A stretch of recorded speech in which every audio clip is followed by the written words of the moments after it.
This is your guide to book publishing. Everything you want to know but didn't know what to ask. With your host, Dr. Judith Briles. On the show today, you'll find out where book publishing is going and how to take advantage of it. How to identify and avoid publishing predators. What opportunities are emerging as the book trade evolves in new forms. How to avoid losing money, and much, much more. Join us now as a variety of publishing pros will deliver insights and strategies to take the author to the next level of publishing. It's your guide to book publishing. Everything you want to know but didn't know what to ask. Brought to you by Author U and the Book Shepherd. And now, here's your host, Dr. Judith Briles.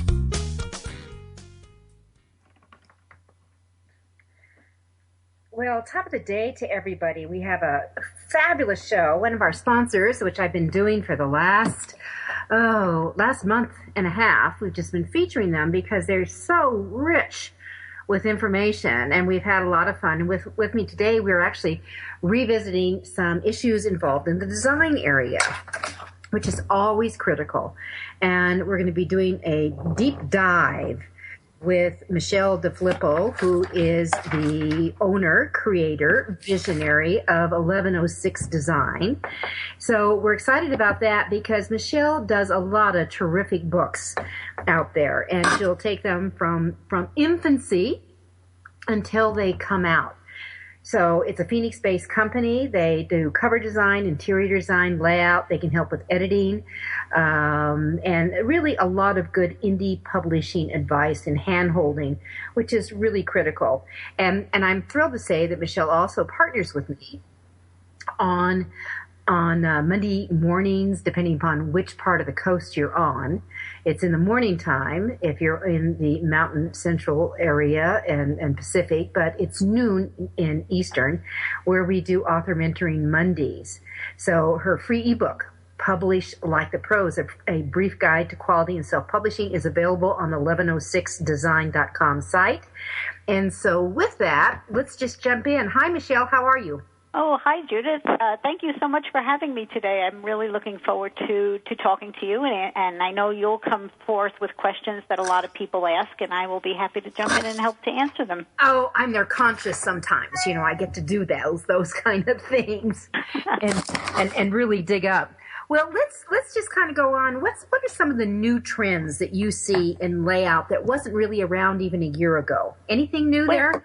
Well, I don't know about new trends really. What I see is a lot of old problems that seem to keep cropping up over and over again. And the thing that we deal with here a lot is the inaccurate information that's available all over the internet, and so many authors are hurt by it. And it just seems like no matter how fast we work, we just can't keep up with the bad information that authors are given. It's very, very frustrating. Well, you know, the internet is an issue. I love the internet and what it can do, and I wish when I was doing so much research it had been available to me back in the late 70s and the 80s for that. But it's really a contributor to misinformation and actually blatantly wrong information. And it's created, and you and I both jump on the bandwagon of the publishing predators. It has become quite a stalking ground for the publishing predators to really dupe naive, innocent authors and literally suck the soul out of their books.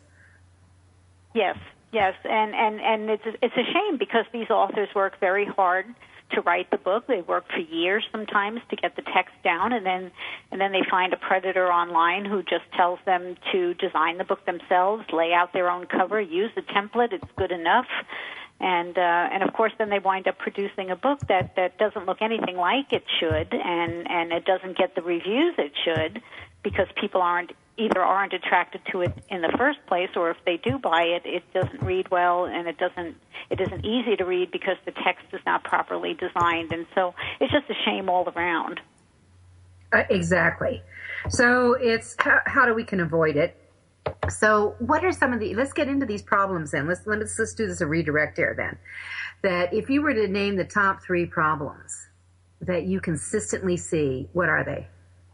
Well, the first problem that I see quite a lot when it comes to covers is that authors will start the book cover design process with the question, what do I want on my cover?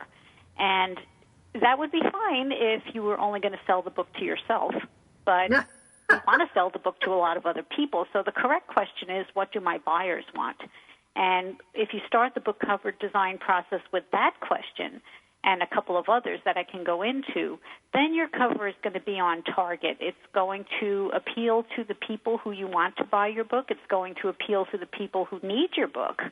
And you're going to have much better success than if you just do something that meets your personal subjective taste and doesn't address the market that you're trying to serve.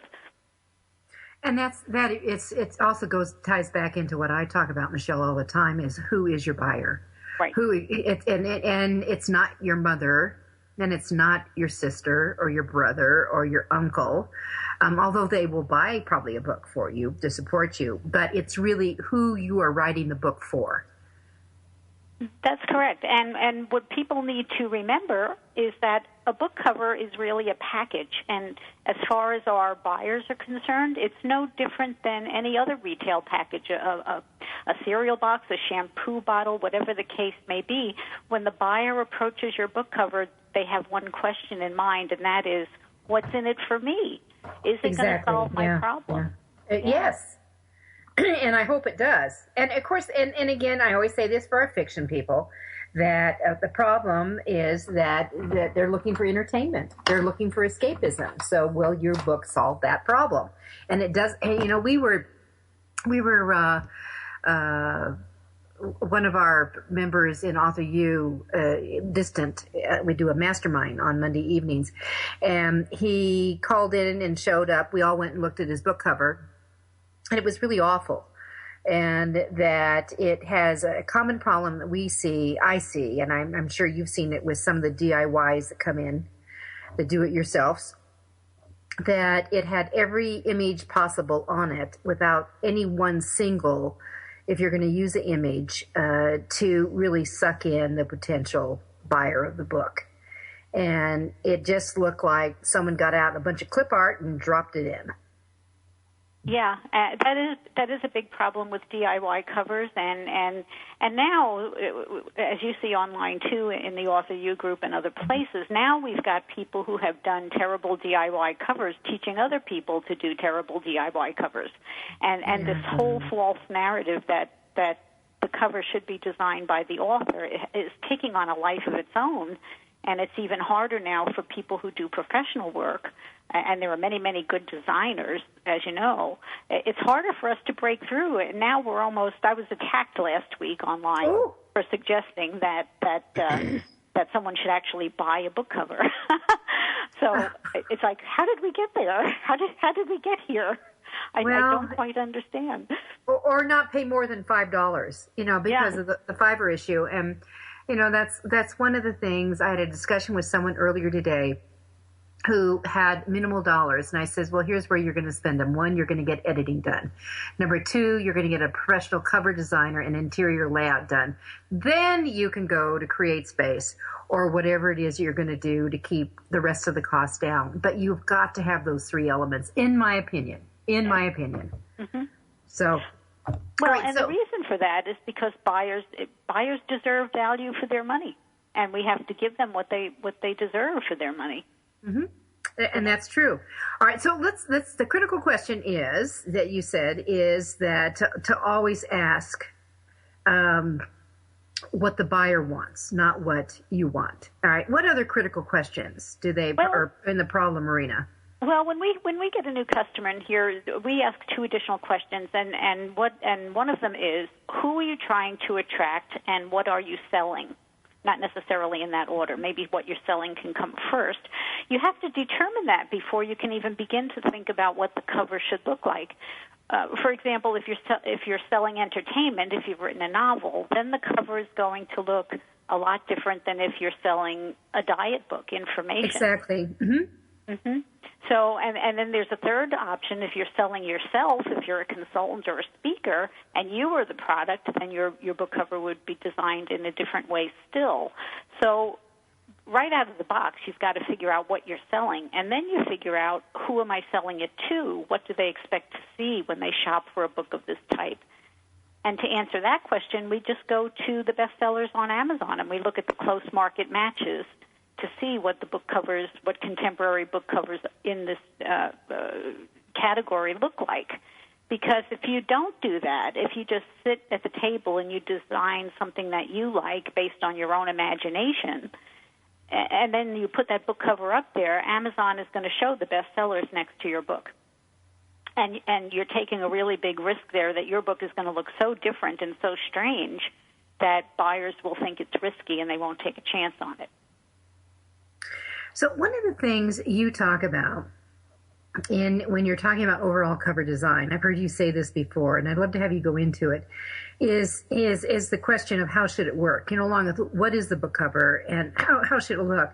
You also ask how should it work? So would you probe into that a little bit and expand? Well, yeah. When we get into the how should it work part, again, we're asking ourselves and trying to tell the buyer: are we going to entertain them? Are we going to educate them? Are we going to help them solve a problem? And we have to answer yes to those questions because that's what the buyer is looking for. Exactly. And if we answer those questions correctly, then the buyer will give us money. If we don't satisfy those buyer questions, then they're going to browse on to another title that does. Mm-hmm. So in terms of how the book cover should work, the look of the book cover is one thing, but the cover text is also very important. We have to grab them with a really good title, one that's easy to read, one that can hopefully be formatted in a large size so that it stands out when the book cover is shown about an inch tall on Amazon. And if it's That's so right. They don't think about that thumbnail visual. Yep. So the fewer words, the better on a book title, and the more specific, the better on a book title, because people are going to look at it for a couple of seconds, and they're either going to stop or they're not going to stop, and we want to make sure that they do. So how do you, and I think when we come back from the break, let's talk about some of the things that you can do to make your book cover a stopper. How do we get people to snag them, whether it's the color, whether it's a font, whether it's an image? I'd like your input, Michele, on, how often do you use images versus just words? We'll come right back. This is Judith Briles. We're talking books inside and out today.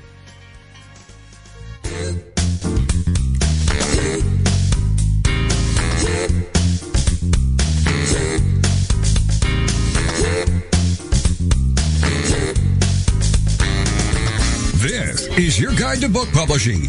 Everything you want to know but didn't know what to ask. With your host, Dr. Judith Briles. And we'll be right back with more great information right after these on the Rockstar Radio Network. If you're ready for a big change in your work, your career, your happiness, your life, it's time for the $1 Million Mindset with Marla Tabaka. Monday afternoons at 2, 1 Central on TogiNet.com. Marla believes that with the right mindset, anything is possible. Join us as successful life coach Marla Tabaka inspires you and her clients to explore, discover, and live your dreams by developing what she calls the $1 Million Mindset. Marla will inspire you to take action on your dreams and reveal secrets to success that will help you realize your own unique power. Tune into the $1 Million Mindset for heartwarming stories with Marla Tabaka. Learn tips and tricks to building a successful business and unlock the secrets to creating a happier, more balanced life through abundant thinking and attraction power.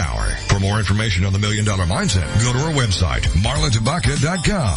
That's MarlaTabaka.com. It's the $1 Million Mindset with Marla Tabaka. Monday afternoons at 2, 1 p.m. Central on TogiNet.com. Is there more living for you to do? Yes. Start living inspired. Be here for Living Inspired with Tricia Goyer. Thursday afternoons at 4, 3 p.m. Central on TogiNet.com. Tricia will dig deep into topics that matter most to women, inspiring women to make a change in their own lives and to make a difference in the world, and maybe even deep within their own hearts. Tricia is a wife, mom, speaker, family expert, and author of 24 books. For more information on Tricia and Living Inspired, go to her website, TriciaGoyer.com. That's TriciaGoyer.com. Tricia's vision is to be the voice of hope and possibility for women of all ages. Her intention is to serve ordinary women by encouraging extraordinary things with God's help. Tricia expresses real life, real hope for real women. Is there more living for you to do? Yes. Start living inspired. Living Inspired with Tricia Goyer. Thursday afternoons at 4, 3 p.m. Central on TogiNet.com. Welcome back to your guide to book publishing. Everything you want to know but didn't know what to ask. If you want to write and publish a book, if you want to be successful as an author, your guide to book publishing, everything you want to know but didn't know what to ask, is for you. Stay tuned and you'll hear about statistics, scenarios, and strategies on what to do now to get you published. So let's get back to the show. And here again is your host, Dr. Judith Briles. All right, so with me is Michele DeFlippo, and she is the CEO of 1106design.com, based in Phoenix, Arizona. And one of the things that when she was talking about, she mentioned thumbnails just before we went into the break, and that thumbnail is just that very small area. So, but here's what's really important, because Michele and I were talking off the air about a specific book cover.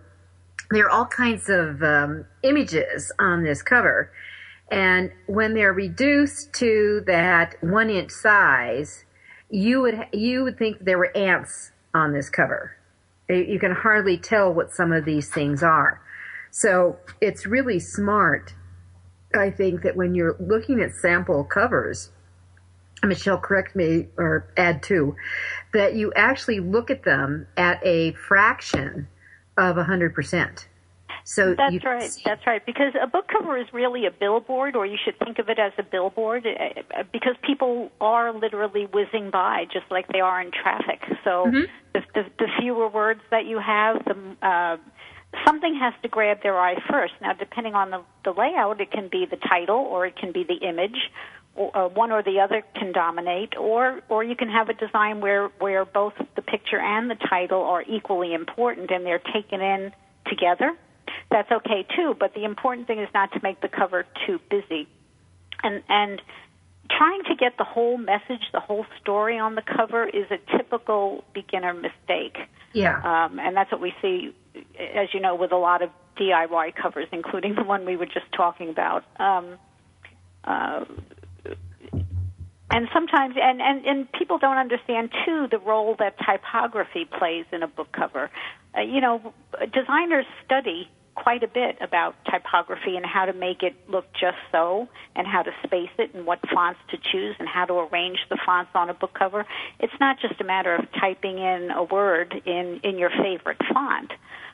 There's a lot more to it than that, because typography creates a mood, and that mood in that font that you're choosing needs to match the mood of your book.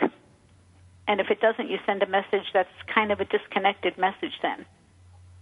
And if it can hit to it, like, for example, I was talking about the blur cover earlier, that blur is a blur. And I almost saw that maybe it's not a sharp, crisp wording on the cover. Maybe it needs to be a little blurred. It's just that, I mean, that's where my mind was starting with it. Yeah. Yeah, and honestly, I don't blame people for trying. And the word amateur is not an insult. An amateur just means a beginner. But it's important to remember that if you're doing a book cover for the first time, the very best you can do is an amateur job, because you are a beginner. And if your book is your business, then that's a pretty risky thing to do. Why would you risk your book business on an amateur cover? It just book business is hard enough. Selling books is hard enough. You want to make sure that you get that cover designed professionally so that people will be attracted to your book and they will want to buy it. And which is the whole objective. All right, so when we talk about marketing roads, when you take all marketing roads lead to your book cover, this is where, we fight this. And you just said just a few minutes ago that people were criticizing you because you charged to make a book cover. Almost like, how dare you?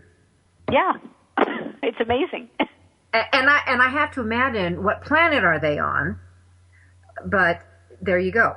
So, well, I did look at the person the person was saying, don't listen to anybody who charges you to design a book cover. You can do it yourself. You can self-publish a book in a week, and you could do it all yourself for free. So of course, being Italian, I had to go find his books online, and they were all hideous, you know. So what can you say? It's a free world. People can do what they want, but if you look into it, you can find out that people who design their own book covers usually don't sell very many books. Well, and people who hire professionals do much better. So that should be the deciding factor, I think. Well, I think so too, and I have to also say that sometimes, even though you're a designer, maybe you're not the right designer for your own book. Mm-hmm. I did a consult not too long ago. We have a once a month kind of an open forum gathering here in my offices that anybody can come who lives in my neck of the woods. And one was a designer, and he was saying that how his books, that he was a graphic designer, and how his books weren't selling and they weren't doing that. So there's 15 of us there, and we almost had to pull his teeth to get him to show us the book, of which he did do. And we didn't know what the title of the book had to do with the cover. None of us could see what the connection was. Mm-hmm. And it was almost like he had fallen in love with some design that he had either used for something else or he'd been wanting to use for a long time. But there was no connection. There was no rhythm to it or continuity. And I'm sure it had, again, which your analogy of, you've got to think about, this is a freeway here, and you're driving along looking at billboards, and that billboard would not even catch your eye.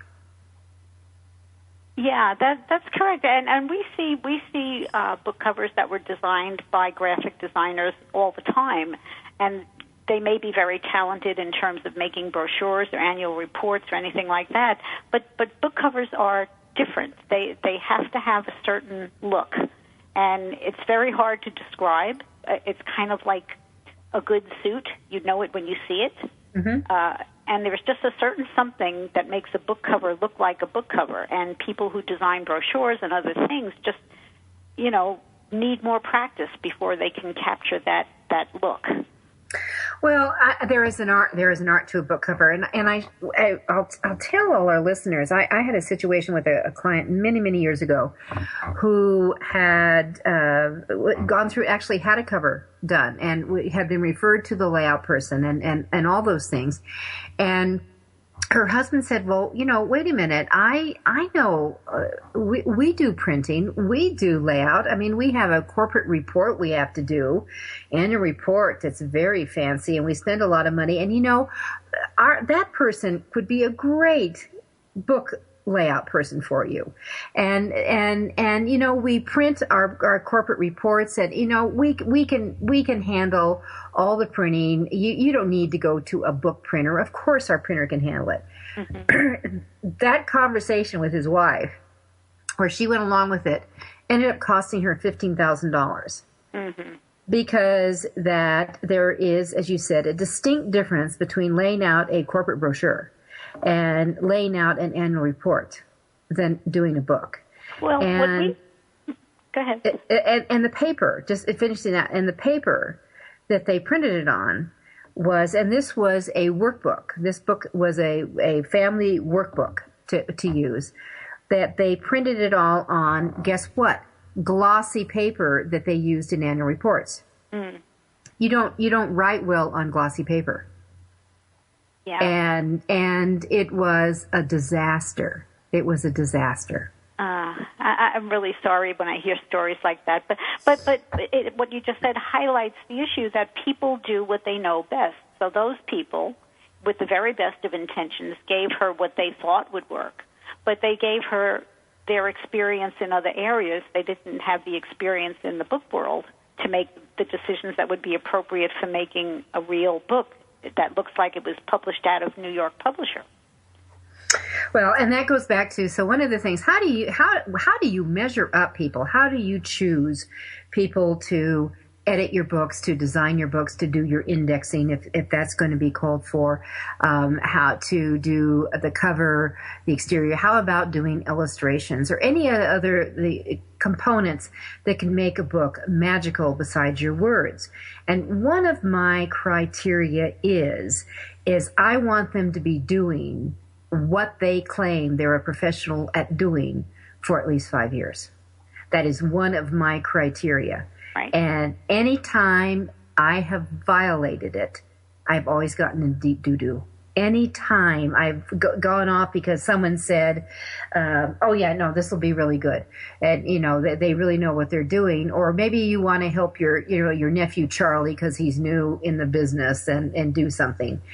And I've always said it's important for people to learn and make their mistakes on other people before they get to you. Well, you've heard the joke that an expert is someone who has made every mistake possible in a very narrow field, right? Hey, there. Listen, I have made my share of mistakes. So we all. And you're right. You don't want to be working with a beginner who is still in the process of learning those difficult lessons. And that's what you're going to typically find at these contest sites and at Fiverr and places like that. You're going to get the beginners because they're looking to build their portfolio and they're willing to work cheap. But you know, chances are, well, not chances are, for sure, I get a lot of customers in here who say, I went to Fiverr for my cover, but the designer doesn't know how to finish. He doesn't know how to do a spine. He doesn't know what a barcode is. Can you help me? You know. So then you know, if the design is terrible, then I'm in the awkward position of telling this person, you know, look, this really isn't a very good book cover. We can finish it for you if you really want, but I don't recommend that. I recommend starting over. Well, I recommend that all the time. So It's just, you know, well, this is a good starter. This is a draft, and then, but I think it's important to, before you slay the dragon, is that you give them some idea of why it doesn't work and do some comparisons so they can get it, because they're on their own learning curve. And all of us authors are, no matter where we are in the stage of the game, whether you're on your first book or you've had many, many books, they're still learning that you pick up and do stuff. You just can do it a lot faster. Right. So, yeah. All right, so we're going to be right back. Michele DeFlippo of 1106 Design is with me today. We're talking covers, interior, and the exterior cover. Interior is the inside. So we'll be right back.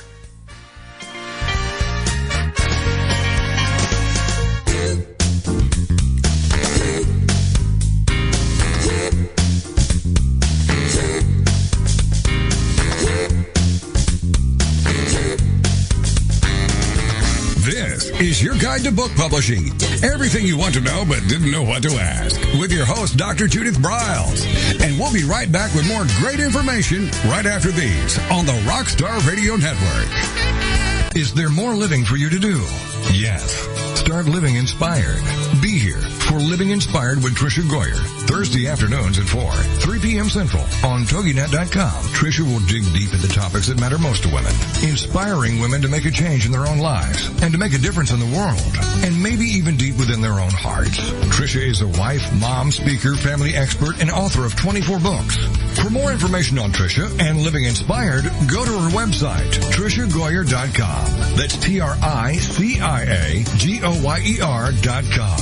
Tricia's vision is to be the voice of hope and possibility for women of all ages. Her intention is to serve ordinary women by encouraging extraordinary things with God's help. Tricia expresses real life, real hope for real women. Is there more living for you to do? Yes. Start living inspired. Living Inspired with Tricia Goyer. Thursday afternoons at 4, 3 p.m. Central on TogiNet.com. Mark Lipinski is coming to TogiNet. It's Creative Mojo with Mark Lipinski, a live 2-hour show Wednesday afternoon starting at 3, 2 Central on TogiNet.com. Creative Mojo. It's fun, entertaining, informative, inspirational, and illuminating. Lipinski has worked on such shows as Oprah, The View, The Joan Rivers Show, and Ricky Lake. He's busy, but he's got the drive to share with Creative Mojo, dedicated to the modern crafter and crafting lifestyle. Dive into the info and enjoy everything from celebs to entertainment news to recipes, quilting and needlework, knitting, painting, woodworking, Christmas crafts, and so much more. This show boldly encourages you to discover and harness your own creative spirit by living creatively every day. For more on Mark and the show, check out marklipinski.com. Don't miss the fun. It's Creative Mojo with Mark Lipinski. Wednesday afternoon starting at 3, 2 Central on TogiNet.com. Welcome back to your guide to book publishing. Everything you want to know but didn't know what to ask. If you want to write and publish a book, if you want to be successful as an author, your guide to book publishing, everything you want to know but didn't know what to ask, is for you. Stay tuned and you'll hear about statistics, scenarios, and strategies on what to do now to get you published. So let's get back to the show. And here again is your host, Dr. Judith Briles. Oh, design is always critical for your books, and that's what we're talking about today. And we've had previous shows also on it, but everyone always takes a little different turn as they talk about design and where we're going and how do you fix them. And Michelle, let me ask you this. When you have a book that comes in, or they used a DIY, or they do anything, you probably are kinder than I, because I will say, what in the hell were you thinking? Which is my blunt side. But do you really suggest they just scrap the whole thing, or is there any time that you go ahead and take some of the elements? And if you take some of the elements of something else that's been done, do you run into any problems yourself because you've morphed somebody else's work? Well, what I'll usually say to a client who comes in with a terrible book cover is I'll just say, well, this cover could really use a tune-up. Would you like to talk about that? And oftentimes these covers come in with images that we would not choose, and so we start from scratch typically. Which would be better. Yeah, because then, like you said, that avoids the issue. And that's one thing that we've seen a couple of times now with CreateSpace. Authors will go to them with images of, this week we've got an author who wrote a book about Elvis Presley, and he found an image of Elvis online and did not have permission to use it, and CreateSpace went right ahead and let him use it. And, he came to us afterwards, and I said, oh, no, you have to have permission to use images of celebrities. So I hope we saved his bacon on that. You can't just pull pictures from the Internet, as sometimes DIY author designers will do. They don't understand that there's image permission issues to deal with. Which also, you may need to get permissions for interior things. For example, I just finished a book called The Last Days in Monaco. And that in a couple of places in the book, the character, internally has the song Monday, Monday from the Mamas and the Papas going through it. Mm. And I said, okay, I'm going to mark this. It absolutely fit in there where he had it. But I'm going to mark this because we cannot use it unless we get written permission from whoever owns this baby. And it took me about 3 hours to track down where we had to go, but we did. And as I told the author, the good news is if you'd had an attorney do it, you would probably spend $1,000 to $1,500. Mm-hmm. So we got it done in a couple of $100. Yeah, but see what you're doing there is you're demonstrating the value of an experienced person, an expert. Because if they were to take that book to someone who didn't have your experience, that issue might not have been flagged, and they might have gotten into some big trouble. Yep, exactly. And they do go after you, especially for lyrics. They're very aggressive on that. But we were able to track down the license holder, which was somewhere in, I think, Indiana, and get that. And then going through, I was able to also give them the PDF, because we'd had it laid out, knowing that we may have to move stuff, that could show them exactly how it was going to be used, which thrilled them because they could really see there was no violation of the integrity or anything like that.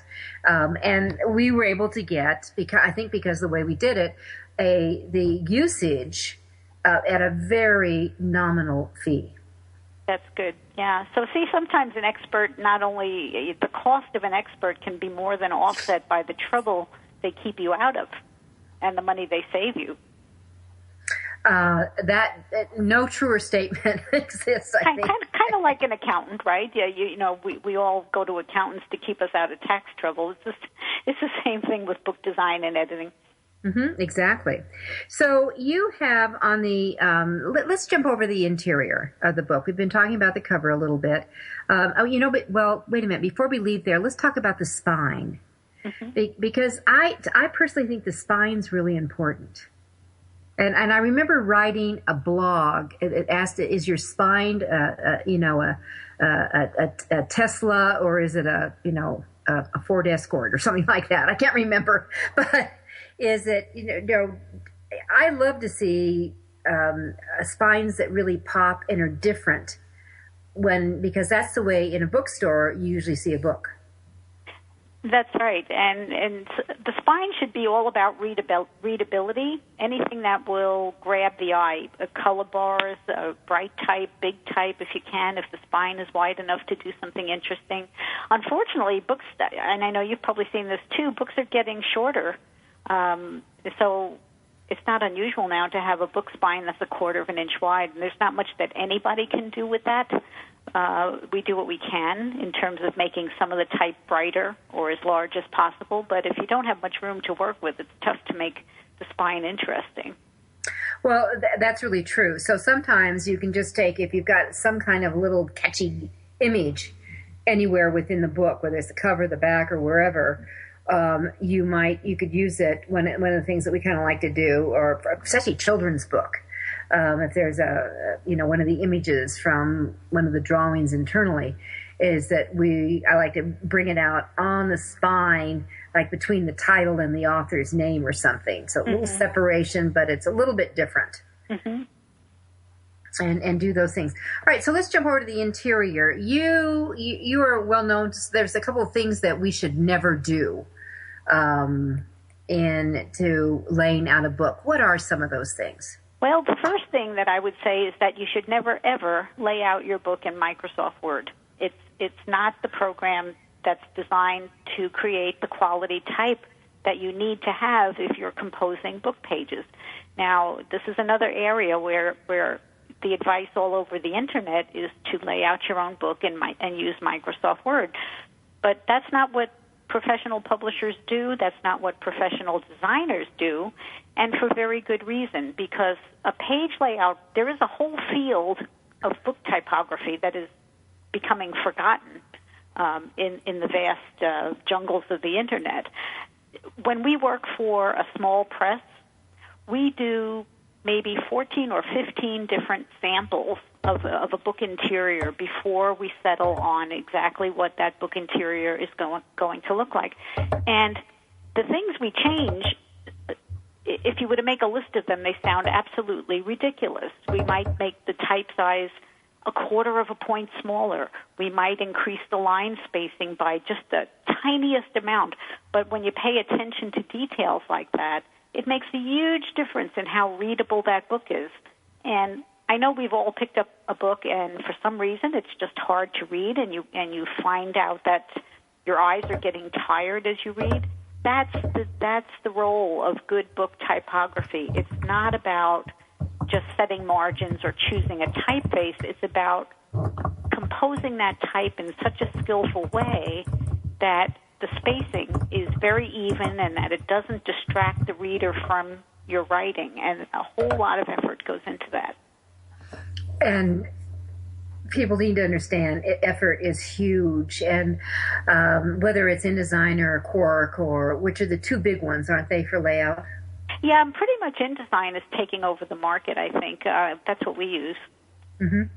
So, but again, you can't just go out and rent InDesign for a month and do a book. No. There's a whole lot of there's a lot to learn. Know. Yeah, there's a lot to learn. I mean, and as much as I know about publishing, I certainly would never do. I would never think of laying out my own book. Oh, never. Yeah. But let me ask you about some of these templates. There are templates out there. that are sold for $47.49. Fill in the blank, and you can have option A, B, or C. What are those developed in? Are they developed in Word, or are they developed in InDesign and then converted over that you can fill in the blank or move it around? Well, actually, I've seen both. I've seen the templates both in Word and InDesign, and I've looked at them, and they are almost always plain, vanilla, boring book layouts.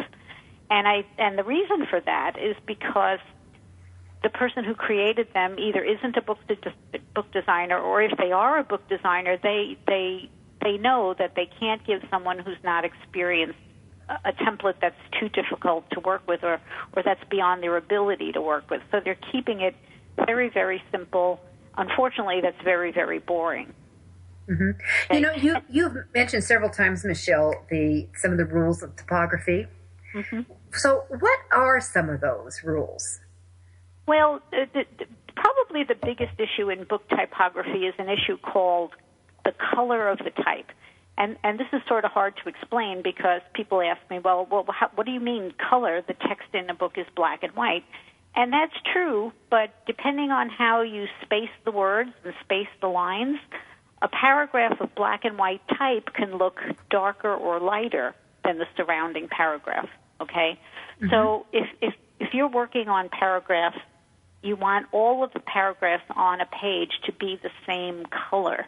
You don't want some paragraphs to look noticeably tighter or looser than the surrounding paragraphs, because then when somebody's reading, it makes them stop, and all of a sudden now they have to adjust to a new kind of spacing. So that's one of the main jobs of a book typesetter, is to eliminate that sort of distraction. And the other thing that book designers deal with quite a lot is the issue called the book block. Now, the pages of a book should start and end at the same spot on every page. Well, the language of your book doesn't always cooperate with that. You're not supposed to have the last line of a paragraph at the top of a page. You're not supposed to have the first line of a paragraph at the bottom of a page. Although I do see that even in professionally published books now, it drives me crazy. But keeping all of these rules in mind and making that page look coherent takes a lot more effort than it looks like. And when I see layouts that were done by an author using one of these templates, if you don't know those book design rules, you're not going to think about it. You're not. Oh no, they're very messy. It's like, almost like, to me, it's the dumbing down of layout. And we're going to come right down. We're going to come right back. Continue on how to dumb up your book so they are smart, snappy, and sassy. I'm Judith Briles. You're listening to your guide to book publishing.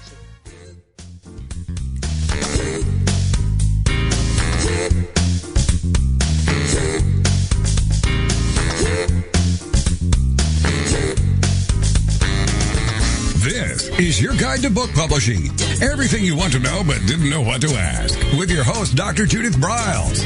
And we'll be right back with more great information right after these on the Rockstar Radio Network. Do you want to get a contact high? Tune in for fun, inspiration, and motivation every Friday at noon Eastern Standard Time.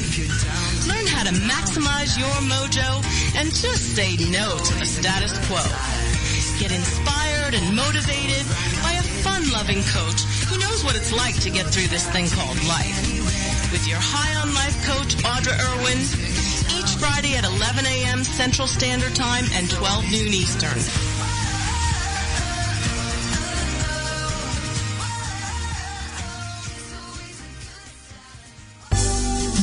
This is Uncommon Sense for Leaders, a forum for exploring leadership from the intellect, the heart, and the spirit. Whether you're a leader now or aspire to be a leader in the future, you owe it to yourself to learn about the big ideas that have shaped the careers of compelling communicators, masters of influence, and highly effective leaders.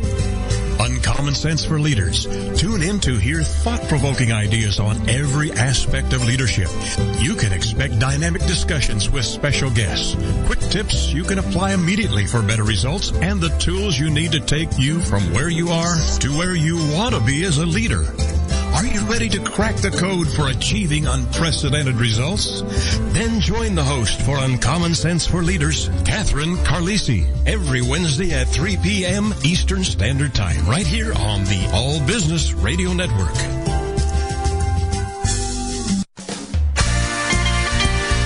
Welcome back to your guide to book publishing.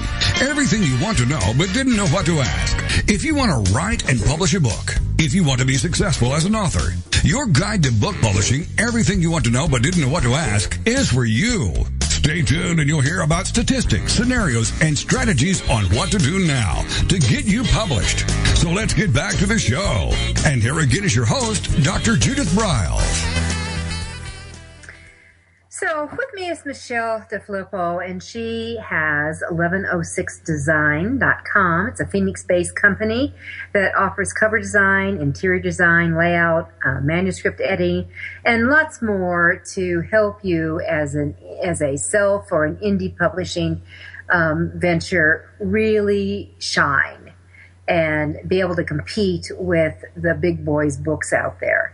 But, and we're talking about some of the perils of the DIY market. And we were just talking about what book blocking is. And I'm mentioning off the air that one of the things a lot of times authors don't realize, even any design, that they should look at, ideally your pages, the length of your page, the text on a page is going to be the same as the text on the facing page.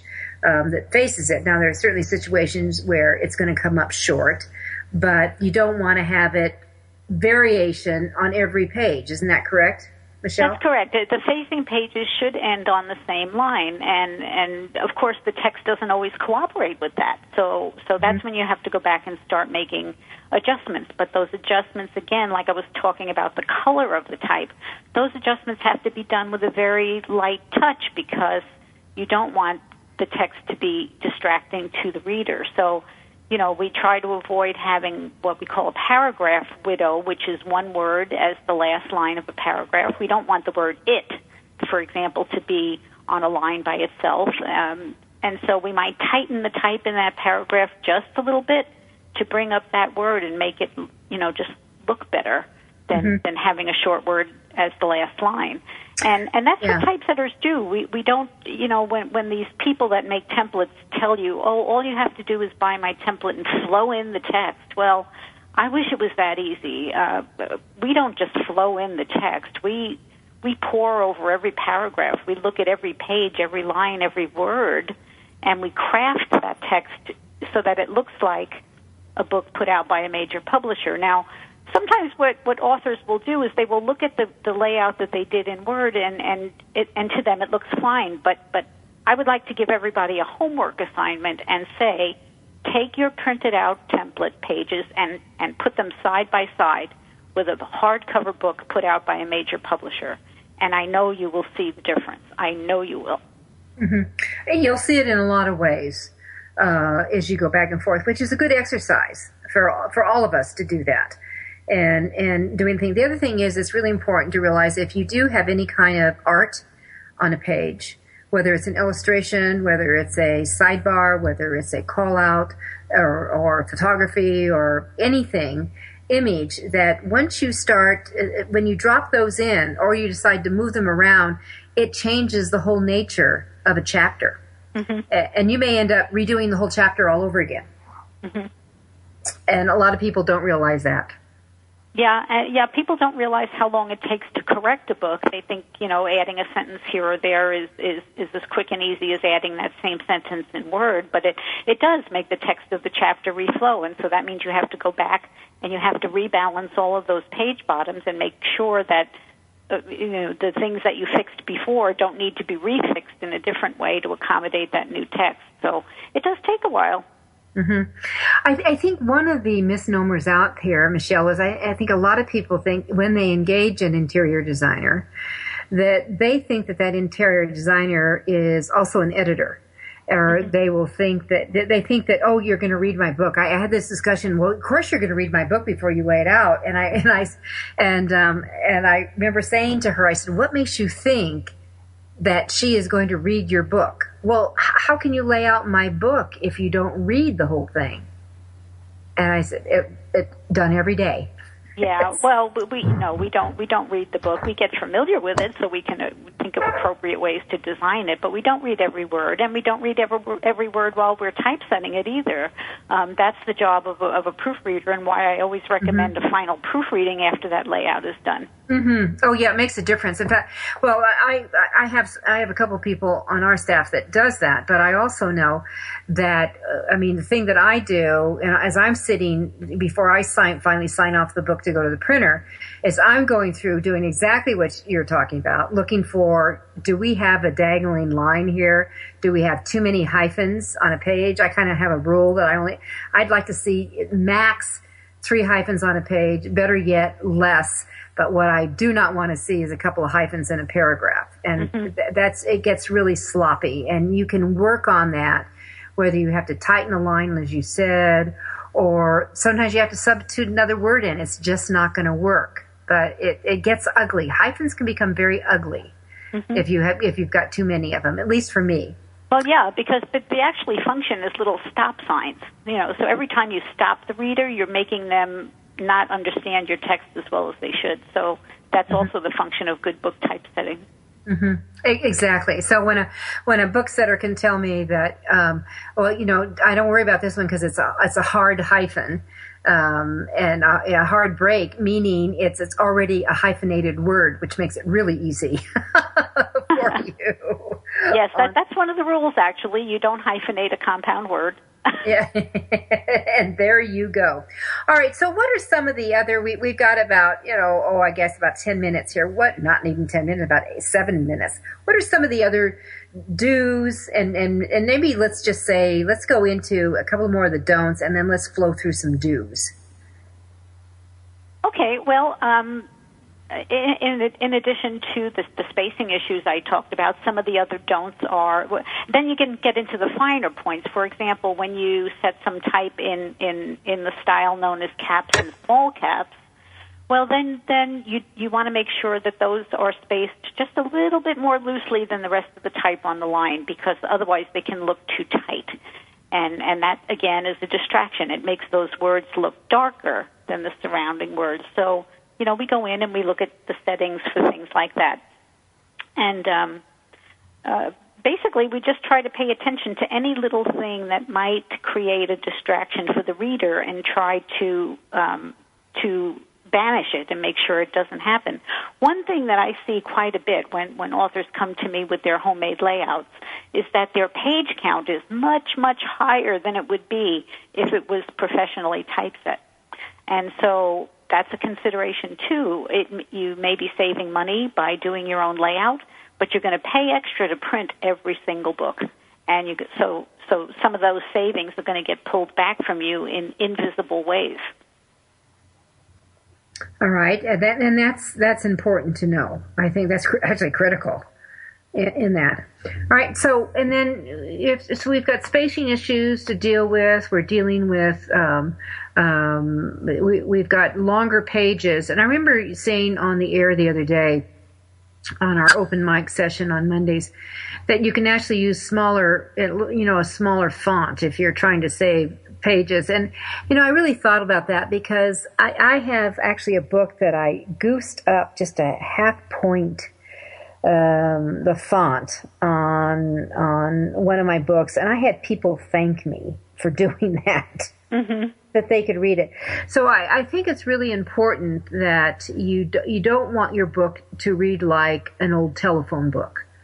Right. That the font is really small if you're cramming in to try to save pages and costs. What are some of the tips, actually, that someone can use? If you were to give some quick tips, how do you save money on interior design? What would those be, Michelle? Oh, there is just one big way to save money on interior design, and that is to finalize your manuscript before the design begins. That is the number one way that an author can save money.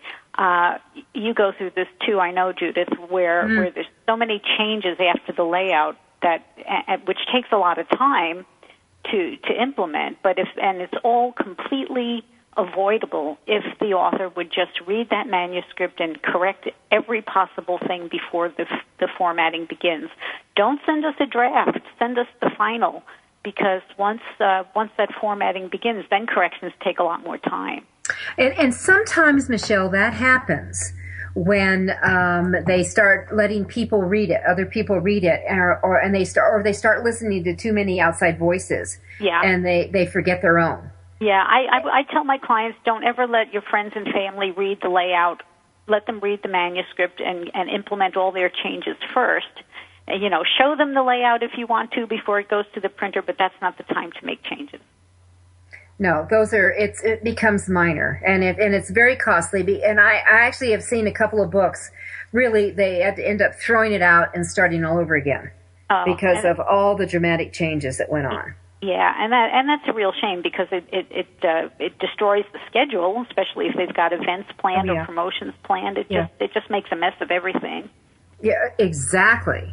That's exactly. And the other side of it that I came across is, I've had people who literally they start all over again, and then they don't get why they can't have their books on time. Mm-hmm.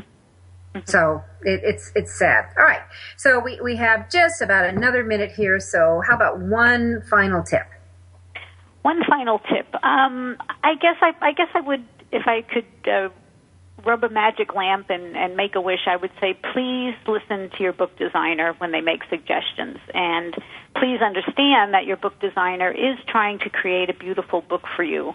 We're not just suggesting things because it's our personal taste. We're suggesting things because these are the standards in the book industry, and we want your book to be accepted by the marketplace and look as good as it should look. So please don't give us too much of a hard time. Yeah, period. Period. Because we're on your side. You are on their side, and so that's what's really critical with it.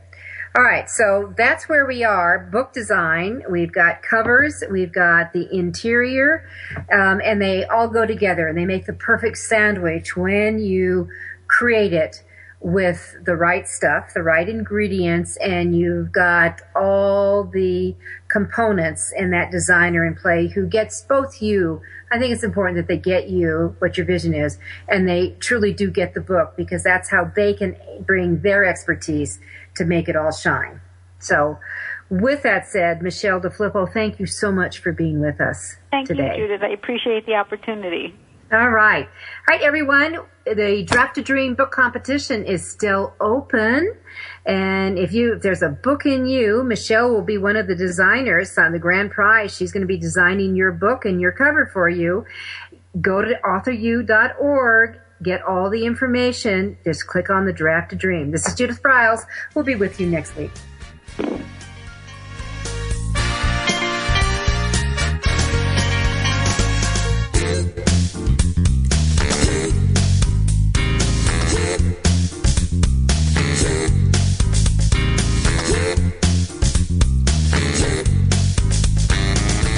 Thank you for being a part of Your Guide to Book Publishing. Everything you want to know but didn't know what to ask.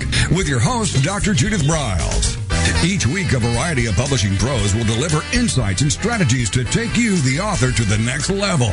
You'll learn tips and secrets on how to create, strategize, develop, publish, and achieve book publishing success by making one very simple change in your book's journey. How to avoid the publishing predators. How to create an author and book platform that rocks. Learn how to make a living with your words and your books. Learn how to publish a book that has no regrets, and so much more. For more information, check out authoru.org, where authors who want to be seriously successful go. And Judith's website, thebookshepherd.com. Then join us again here next week for more. It's Your Guide to Book Publishing. Everything you want to know but didn't know what to ask.